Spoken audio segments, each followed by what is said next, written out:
Este hecho ocurrió el día 19 de diciembre del año 2021, entre las 7:08 y 7:11, 7 horas 11 minutos aproximadamente, en la intersección de las calles Julio Dante Salto y casi Ruta Nacional 22 de Cipolletti, a la salida de una fiesta que se había realizado en una estancia que se denomina La Nonina, en donde luego de una pelea entre un grupo de personas en la cual se encontraba la víctima fatal, y un grupo en el cual se encontraba Ramiro Gutiérrez, con su camioneta al volante, Ramiro, emitió, primero se dirigió en la intersección de Julio Salto y Ruta Nacional 22, luego de pasar el semáforo dio vuelta en U y con la intención de matar a un grupo de personas, esto es lo que dice el hecho, con las que había mantenido ese conflicto previo, aceleró en dirección a la banquina de dicha calle, por donde caminaban 5 personas: Juan Tomás, Abril Castillo, el señor Nicoleo, Dayana Zubita, Matías Miranda y Facundo Castillo. En esta circunstancia impactó con la parte delantera del vehículo a Facundo, que luego de arrastrarlo durante 14 metros, terminó ocasionándose la muerte, y las lesiones en algunas de estas 5 personas. Este es el hecho por el cual la Fiscalía y la acusación privada llevaron a juicio al señor Gutiérrez y posterior fue condenado.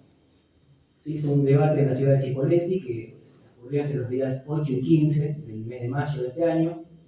El juicio de cesura se hizo el 14 de junio y la sentencia fue dictada por el juez técnico, el doctor Merlo, el día 16 de junio de este año. Nosotros vamos a plantear 4 ejes que, si bien podría decirse que están perfectamente cindidos unos de otros, también se encuentran encadenados unos de otros. El primer agravio que va a ser llevado adelante por el suscripto tiene que ver con la violación a la garantía del juez natural.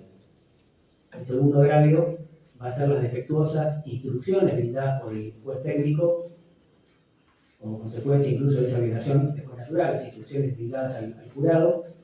Después será efectuado por el doctor Torres, quien continuará también con el tercer agravio, que tiene que ver con la conmoción que ocurrió en la ciudad de Cipolletti, donde debió haberse realizado en otra jurisdicción, conforme lo prevé el artículo 17 de nuestro ordenamiento procesal, y terminaré la exposición con la aplicación de la pena. Nosotros tenemos un procedimiento en Río Negro, donde hay un organismo, que es la oficina judicial, que es la que determina cómo se asignan a los legajos los jueces y los magistrados. Los magistrados no tienen la posibilidad de disponer en qué legajo van a intervenir, mucho menos lo tendríamos las partes. Aquí ocurrió que la jueza natural de esta causa era la doctora Florencia Caruso, quien en una audiencia realizada el día 31 de marzo, por motivo de una recusación efectuada por los anteriores defensores del señor Gutiérrez, a la 9 le explica al imputado que esta audiencia a la cual él fue traído es para tratar este tema de la prisión preventiva. Yo lo recalco no solamente porque no es un dato menor, que constantemente estoy diciendo cuál es su función, porque hace después a esa autoasignación que termina haciendo el doctor Merlo, sino porque lo trata en distintos pasos. Le da la palabra a las partes. Comienza la Fiscalía diciendo que efectivamente hizo la presentación para que se trate la prisión preventiva de su prórroga, el señor Gutiérrez. Explica que lo conoce al doctor, el doctor Márquez Gauna dice que conoce al doctor Merlo, que si bien su participación en esta audiencia es poco común, esos son los términos que utiliza la Fiscalía, no va a plantear ninguna manifestación porque la verdad que no le causa ningún agravio, que él no lo eligió, que él no lo llamó y que en consecuencia no tiene ningún perjuicio en que esté en la audiencia. Algo similar dice la querella, aunque la querella en la persona del doctor Coto advierte diciendo este no es el procedimiento, hay un procedimiento previsto que es el del artículo 32, la querella advierte claramente que hay una irregularidad, pero dice, poniéndose el traje de defensor, como me consta que el doctor Coto es defensor de muchas causas, dice, pero bueno, la agilidad del trámite, la privación de libertad de una persona amerita que esto sea tratado inmediatamente. Aunque no se vencía la prisión preventiva, estaban todavía a 8 días de vencerse. Y la defensa dice, mire, la verdad, yo en la audiencia anterior recusé a la doctora Caruso porque yo no puedo consentir que sea jueza para una parte, pero no jueza para la otra, porque después, cuando lleguen a las instancias superiores del Tribunal de Impugnación, me van a tratar de incoherente. Palabras más, palabras menos, dice el doctor Segovia. Erradamente entiendo, porque estamos en presencia de una resolución que era irrecurrible. Y el doctor, hace uso de la palabra nuevamente, el doctor Marquejao le dice: usted es el juez natural para intervenir porque es designado por el mecanismo de la Constitución. Y esto es verdad, es un juez natural, es un juez designado por la Constitución, lo que no es regular y no es natural el ingreso que hace en ese legajo para tratar otro tema que no sea de la prisión preventiva. ¿Qué hace el juez cuando ve que las partes están consintiendo su participación, pero ven que le están marcando la cancha de que el procedimiento no es lo regular o lo que marca la legislación?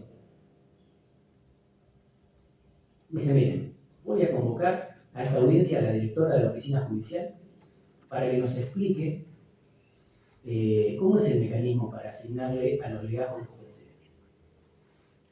Y termina con una frase y dice: así vemos cómo termino sentado yo acá. Entonces, sin hacer ningún cuarto intermedio, a las 9 horas 25 minutos, esperan 3 minutos, se ve que hay una distancia física muy cercana, muy próxima, entre donde está la directora de la oficina judicial y donde se desarrollaba la audiencia. A las 9:28 se presenta la doctora la licenciada María Marcela Martín, directora de la oficina judicial de Cipolletti, y dice: cuéntenos cómo es el mecanismo para asignar jueces. Bueno, dice la doctora, la licenciada, nosotros tenemos unas planillas donde constan los datos de los jueces por orden alfabético. En este caso tocaba un juez de juicio en función de la altura del procedimiento. En la instancia del procedimiento tocaba por orden el doctor Gómez. Como el doctor Gómez está de licencia, seguía el doctor Merlo, y por eso es que usted fue designado por la oficina judicial. Esa planilla fue confeccionada cuando se instaló, se creó la oficina judicial, fue confeccionada por nosotros, se la pusimos a disposición de los jueces, es decir, uno de esos jueces, el doctor Merlo, todos aceptaron que ese era el mecanismo para asignar jueces. Me voy a permitir leer textual algunos pasajes de la charla que mantiene, fue muy abierto, debo reconocerlo, la charla que tiene con la licenciada Martín. Consulta al doctor Merlo: ¿entonces es facultad de la oficina judicial asignar jueces a los legajos? Y la licenciada le responde: sí. ¿La doctora Caruso le dio una orden para que designe el nuevo juez? Martín dice: no fue una orden, fue una recomendación porque ella se iba a apartar. Merlo, a partir de aquí, pide a la licenciada, que fue extremadamente clara cuál es el procedimiento, que además está en la ley, hay una ley especial que dice cómo debe seleccionarse un juez para un legajo. Le pregunta a las partes si tienen algún inconveniente en que él sea el juez. Y acá, yo no soy mal pensado, usted me conoce, yo trato de ser siempre bien pensado, pero acá ya entra el juez a tener una actitud cuanto menos de esconder cuál era a mi criterio, lo voy a apartar al colega Torres, su intención poco clara, para no decir que era oscura, de asignarse a la causa. Porque le pregunta a las partes si tienen algún inconveniente, alguna objeción para que él sea el juez, pero no les dice para qué va a ser el juez, si va a ser para esa audiencia o lo va a hacer de ahora en adelante. Y las partes, como si tuvieran alguna posibilidad de decidir, porque no es disponible por las partes la presencia del juez natural, sino que es algo legal que hace el sistema republicano de gobierno, dice que no tienen objeciones. Insisto, había una cuestión que resolver, que era la privación de libertad. Y fíjense lo que dice el juez, voy a permitirlo leerlo textualmente, a las 9:31. Si bien se ha soslayado una especie de excusación, no lo es como tal, por una cuestión de celeridad procesal. Escuchen los términos que va a utilizar coloquialmente el juez en audiencia, para fundamentar un recurso de hechos que había efectuado el señor Gutiérrez desde su lugar de alojamiento, el complejo penal 1 de la ciudad de Viedma, entendiendo que la doctora Caruso no era una jueza imparcial, que además había tenido diversas situaciones negándole determinadas decisiones a la defensa y al imputado, y que además había un artículo del Código de Procedimientos que le impedía ser la jueza técnica, en razón que cuando se iba a intervenir en un juicio por jurado no podía intervenir el juez que había intervenido antes.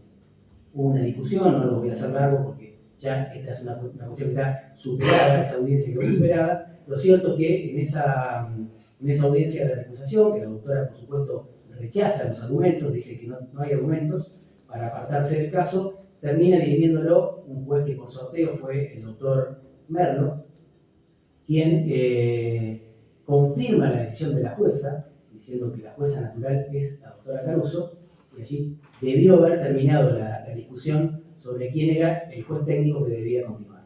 No obstante esto, y a nuestro criterio, erradamente la defensa anterior planteó lo que no podía plantear, que es recurrir esa resolución, porque no está alcanzada por los medios impugnativos, lo dice el artículo el 222, el 32, el 233 del ordenamiento procesal, que es una decisión irrecurrible, y además ustedes ya lo han resuelto también. Está el fallo Maceta, está el fallo Fernández David, donde se ha resuelto la cuestión que no es impugnable. Pero días después, la Fiscalía, en la persona del quien se encuentra presente en esta sala representando al Ministerio Público Fiscal, solicita una audiencia, en realidad lo hace a través de otro fiscal, el doctor Peseta, en una cuestión alegó el doctor Márquez Gauna que no tenía su firma digital a mano, solicita una designación de audiencia para tratar un tema de prórroga de la prisión preventiva que está próximo a vencer el señor Gutiérrez. Eso fue el día, fijada la audiencia para el día 13 de abril, a la cual concurrió la doctora Caruso, abrió la audiencia y manifestó, preguntó a las partes, en realidad a la defensa, si estaba la voluntad de recurrir, si estaban en plazo, y dijo que sí, el doctor Segovia, que estaban en plazo para recurrir y que iban a hacer expreso derecho de recurrir. Entiendo erradamente porque no existe derecho a recurso en esas circunstancias. La doctora Caruso dijo no, hasta que no esté firme esta decisión, yo no voy a poder continuar, no sigo continuando sobre la audiencia y quedó sin resolverse esa cuestión. Al día siguiente, 14 de abril, ya con un juez sorteado, que es el doctor Merlo, al solo efecto de intervenir en esa audiencia de prisión preventiva, en este caso de prórroga de prisión preventiva, abre la audiencia. Abre la audiencia sin la presencia del imputado, porque todavía no había sido llevado a la sala de debates. En función, el señor Díaz iba a estar unos días previos al inicio de las audiencias de selección, de selección de jurados y todo lo que duraba el debate, iba a estar alojado en psicología. Abre la audiencia, comienza a discurrir el doctor Merlo diciendo que, bueno, que él había sido llamado a esa audiencia para resolver un tema relacionado con la prisión preventiva. En todo momento es absolutamente consciente el magistrado que esa era su función en esa audiencia. Advierte que no está el imputado, que incluso los acusadores entienden que debería estar, que esto también es una cuestión que le compete que esté en presencia del imputado. Vuelven a abrirla ya hace un cuarto intermedio, vuelven a abrirla con el imputado, a quien lo imponen de esas circunstancias. Y aquí empiezan a desarrollarse una serie de irregularidades que netamente tienen que ver con esta flagrante violación al juez natural. Comienza diciendo el doctor Merlo, cuando yo haga referencia a las horas y a los minutos, como nos mandaron en un video que tuvimos que empatar los distintos bloques, no voy a utilizar el minuto de la grabación porque no va a coincidir con el horario si ustedes miran en completo la audiencia. Entonces prefiero tomar el horario de la audiencia. A las 8:40 explica cuál es la función de él en la audiencia, el doctor Merlo.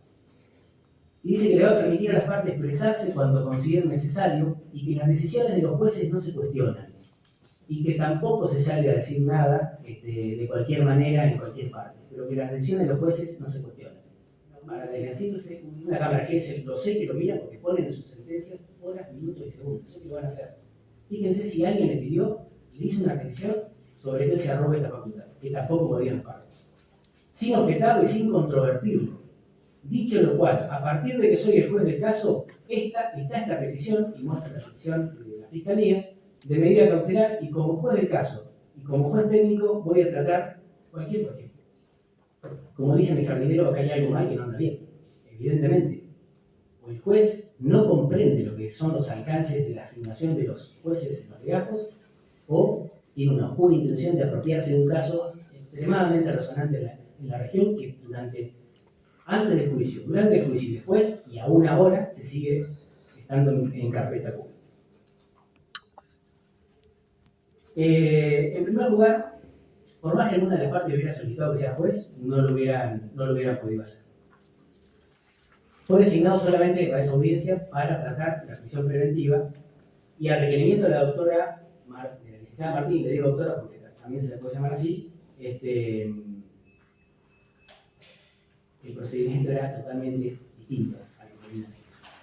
Acá se comienza a generarse una discusión. A las 9:33 vuelve a repetir el juez: hoy por petición de las partes y por facultad de la oficina judicial y aceptando mis obligaciones, estoy a plena disposición para tratar cuanto tema requiera. Entonces la defensa dice: bueno, no, cualquier tema no, dice el doctor Segovia. Acá es una audiencia para tratar una prisión preventiva. Se produce una suerte de discusión bastante acalorada entre el señor fiscal y el defensor. El señor fiscal quería que manifieste el defensor del doctor Segovia si también se iba a tratar un tema de inconstitucionalidad del artículo 192, del artículo 26, y se ofende el doctor, o se siente ofendido el doctor Segovia, cuando, a mi entender, yo revisé varias veces la grabación, no hubo un exceso de parte de la Fiscalía para que el defensor lo tome como una ofensa, diciendo que si no estaba preparado para ese tema no había ningún inconveniente, que trataban, pero aprovechando el carácter del multipropósito de las audiencias, y podían tratar todo tipo de cuestiones, además con la apertura que tenía el juez en ese momento. Bueno, no, por supuesto, termina con una discusión acalorada, pide disculpas a mi criterio en exceso del fiscal, como no había ofendido, pero fueron aceptadas y continuó todo así. El juez continúa diciendo que como juez del caso resuelvo que cada parte podría plantear lo que quiera, más allá que el objeto de la audiencia es la prórroga de la prisión preventiva. A las 9:38, repito, se produce esa discusión, y a las 9:42, ustedes lo van a ver en el video, 9 horas, 42 minutos, 51 segundos, ya el juez, ya con el saco, la corbata, los zapatos, después del caso, no de la audiencia, solamente con una sonrisa dice: yo me debo al caso, porque ahora yo soy el juez del caso. Entonces no voy a renunciar a mis obligaciones, no voy a incumplir mis obligaciones. No, lo que incumplió fue la ley, es claramente incumplir la ley, no sé si las obligaciones, la ley que incumplió seguro.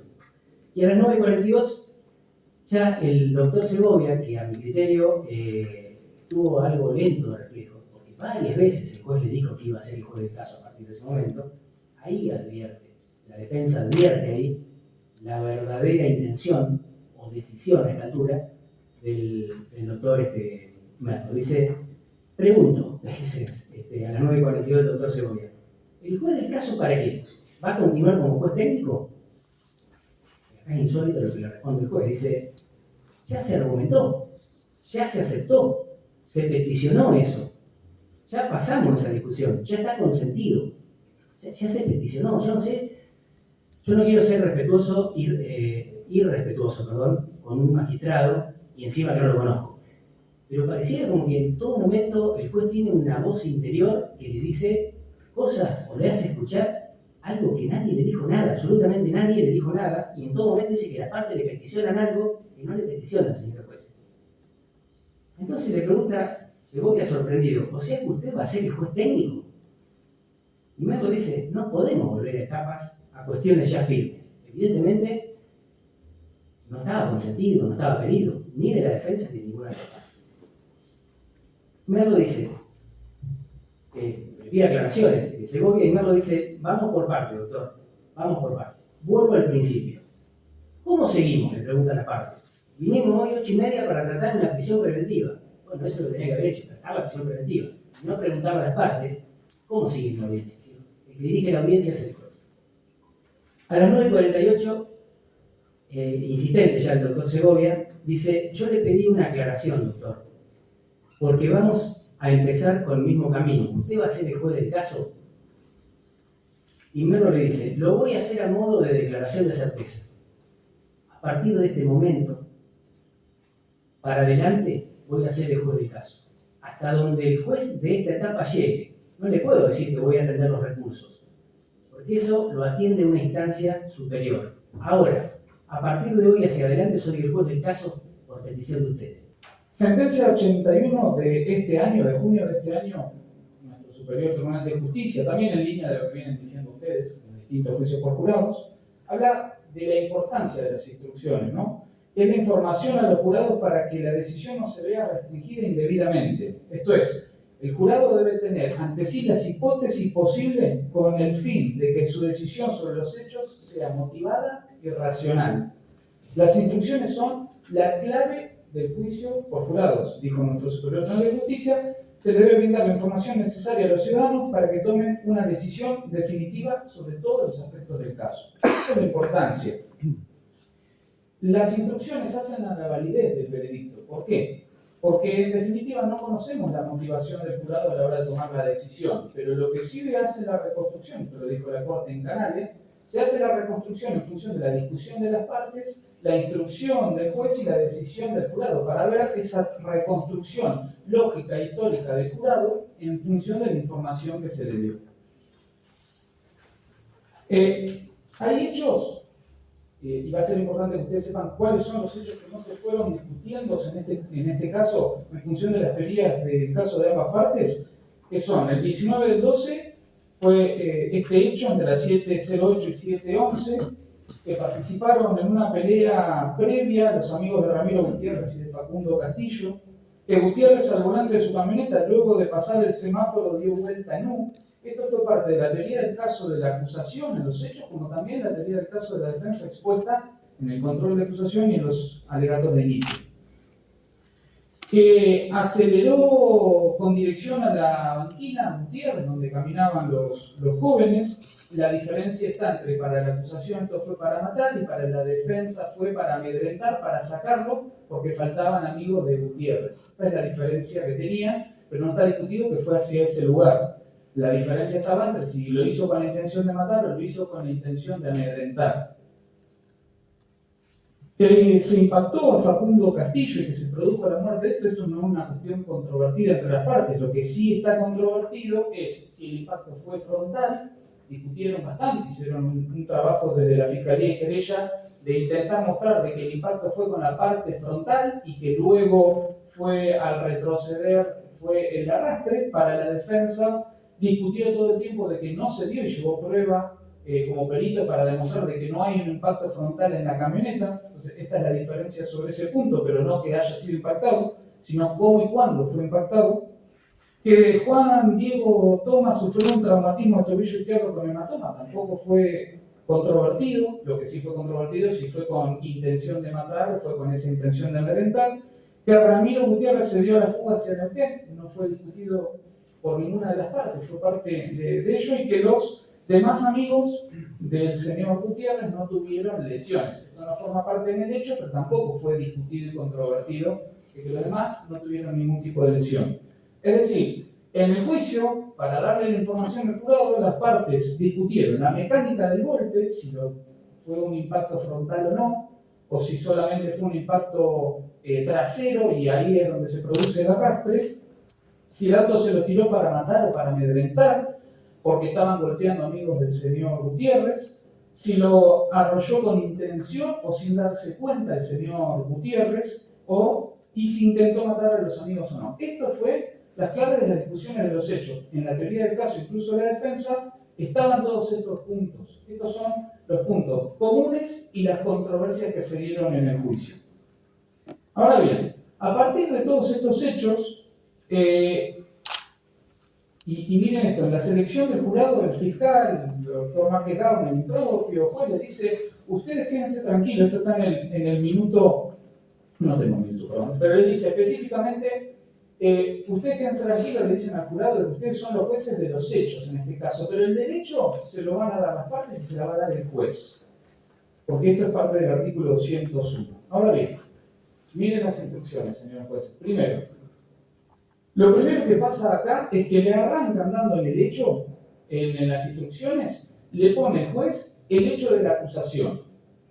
Y no solo que le pone el hecho de la acusación, sino que le da los elementos que conforman el homicidio doloso y el homicidio culposo de una manera totalmente diferente. Doctor, ¿y qué sucedió con el planteo original contra la jueza? O sea, si, lo que yo fui entendiendo, si a la jueza la recusa y él trata esa recusación y le rechaza el planteo a quien planteó la acusación contra la jueza, que volvería a ser la jueza asignada al caso, la jueza Caruso. ¿Qué sucedió ahí? O sea, Sí, sucedió lo que manifesté, terminó autoasignándose el doctor Merlo, quedó la doctora Caruso, incluso tengo entendido que pidió explicaciones a la oficina judicial de cómo por qué se había resuelto esa cuestión, si solamente era para tratarse un tema de prisión preventiva, cómo termina el doctor Merlo autoasignándose, pero lo cierto es que terminó el doctor Merlo autoasignándose y siendo juez técnico. Sí, sí, quedó afuera del debate. Tomo la pregunta y la respuesta que hizo mi colega y la respuesta que dio. Concretamente, ¿sabe qué hizo la doctora Caruso? Sí, tenemos, por lo que pudimos ver en el sistema, nosotros en ese momento no estábamos, pero vimos de que hay un pedido de aclaraciones a la oficina judicial y que termina en un decreto, digamos, así lo llamaron, de la oficina judicial explicando qué pasó. Lo que pasa es que eso nosotros tenemos información parcializada porque no figura todo en el sistema. Eso pasó por fuera de lo que es el PUMA que nosotros tenemos acceso.